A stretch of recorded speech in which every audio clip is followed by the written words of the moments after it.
Welcome to Subramani. One question which should crop up for in everybody's mind is what happens if you die intestate? What is dying intestate? Dying intestate means dying without writing a will.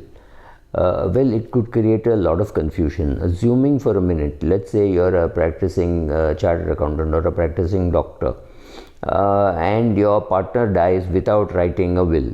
Does it mean automatically the half of his business or the half which he owned will automatically come to you? No. What happens if your husband has not written a will and he is half owner of your property? Does it mean that half comes to you? Answer is no. When you die intestate, that property will be disposed of by the state depending on your caste, your community, your subsection of the community to which you belong, right? Everything matters. It does matter whether you're a Hindu or a Muslim. It matters as to which subcaste of Muslim you are. Based on that, whether you can give a verbal will or not give a verbal will, right? All these things matter. So just telling your friend that I think my elder son does not require money, so I'm going to give away the flat to my daughter is great, but it is not useful at all.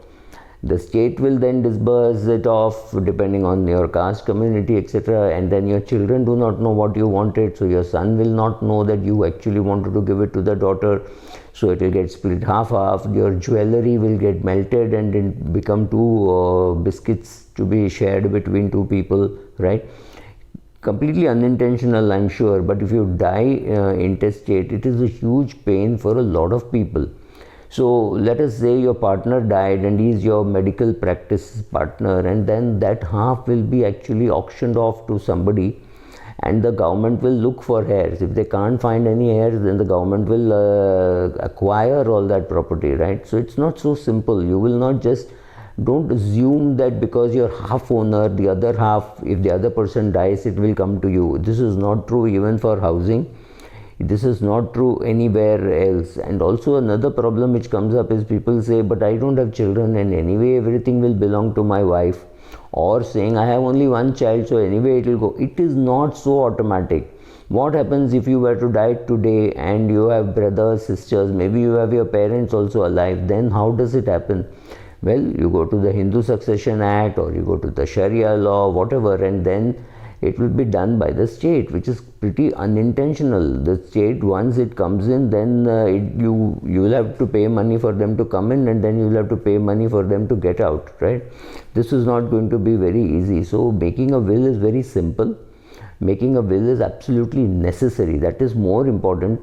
And you can do it yourself, but I would suggest, I went to a lawyer and got it done. I suggest that you go to a lawyer, competent lawyer, and make it. It is very, very inexpensive. I don't even want to tell you how much I paid, but I can tell you it was in 4 digits. It was not even in 5 digits, right? So it is possible for you to create these documents which are required to make a will. Make those documents as obviously they'll be part of the will if it is real estate, etc.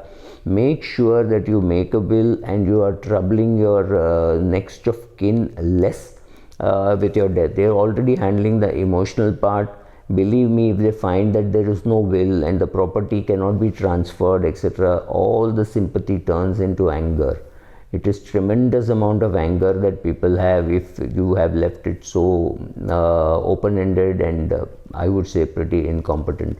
So don't ever die without making a will. And when should you make the will? Well, you should have made it yesterday, or if you did not do it yesterday, at least do it today.